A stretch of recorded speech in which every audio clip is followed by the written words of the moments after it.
NEET परीक्षा में हुई गड़बड़ी के बाद ऐसा ही एक बड़ा मामला छत्तीसगढ़ में भी सामने आया है। मामले में पूर्व सीएम भूपेश बघेल ने प्रेस वार्ता कर नीट पेपर का हवाला देते हुए कहा कि ऐसा ही एक मामला छत्तीसगढ़ में भी हुआ है। छत्तीसगढ़ शिक्षक भर्ती परीक्षा में भी अभ्यर्थियों को पेपर और ओएमआर सीट बहुत लेट दिया गया। परीक्षा में 420 परीक्षार्थी थे, जिसमें ओएमआर सीट की संख्या मात्र 160 थी। पूरी ओएमआर सीट नहीं होने के कारण समय से नहीं बांटी गई। परीक्षार्थियों को 1 घंटा विलंब से सीट बांटी गई, जिसके कारण परीक्षार्थी कुछ भी लिख नहीं पाए। यह गड़बड़ी हुई है। मामले में उचित कार्रवाई की मांग की गई है। परीक्षा को रद्द करके कारणों का पता लगाया जाए और कड़ी कार्रवाई की जाए। अभी पूरे देश में नीट और यूजीसी नेट की परीक्षा की चर्चा पूरे देश में हो रही है और नीट के एग्जाम में बहुत सारे बिंदु हैं जिसमें पेपर लीक ही नहीं बल्कि उसमें बहुत सारे गड़बड़ियां हुई है। उसमें एक गड़बड़ी हरियाणा के झज्जर शहर में जो घटना घटी थी और जिसमें परीक्षा केंद्र में जो क्वेश्चन पेपर है वो लेट पहुंचा और इस कारण से वहां के बच्चों को इतिहास में पहली बार ऐसा हुआ कि उसको बोनस अंक दिया गया और जिसके कारण से 67 बच्चे पूरा 720 में से 720 अंक प्राप्त किए। ये पहली बार ऐसा हुआ। ये उसी प्रकार की घटना अभी हमारे छत्तीसगढ़ में छत्तीसगढ़ शिक्षक पात्रता परीक्षा 2024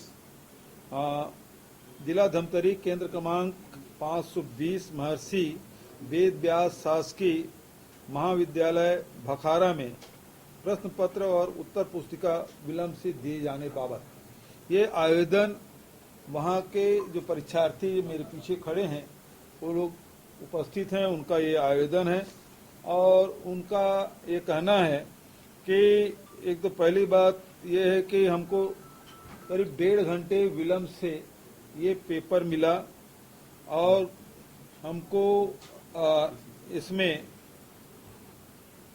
जो ओएमआर सीट है वो 1.5 घंटे विलंब से दिया गया और साथ ही ये भी बताया गया है कि 420 परीक्षार्थी थे, उसमें 420 प्रश्न पत्र और मात्र 160 ओएमआर सीट प्राप्त होने की जानकारी है।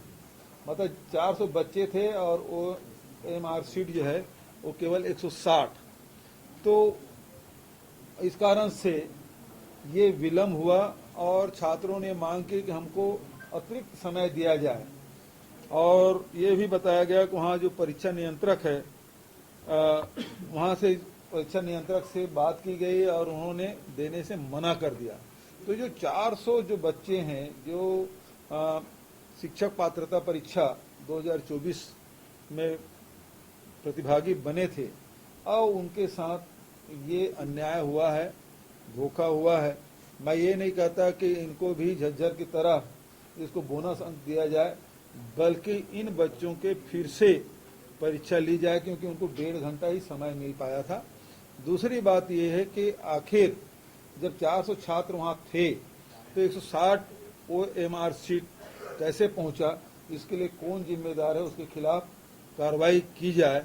पूरे देश में जिस प्रकार से छात्रों के साथ अन्याय हो रहा है और स्टेट गवर्नमेंट के द्वारा जो आयोजित परीक्षा है उसमें भी हमारे धमतरी जिले के बखारा केंद्र में हमारे छात्रों के साथ अन्याय हुआ है। तो इसमें कार्रवाई मैंने मुख्यमंत्री जी को एक पत्र लिखा है, इसमें तत्काल कार्रवाई की जाए ताकि इन निर्णय भी लिया जाए तत्काल और कार्रवाई भी की जाए ताकि इन 400 छात्र छात्राओं के भविष्य के साथ खिलवाड़ न हो।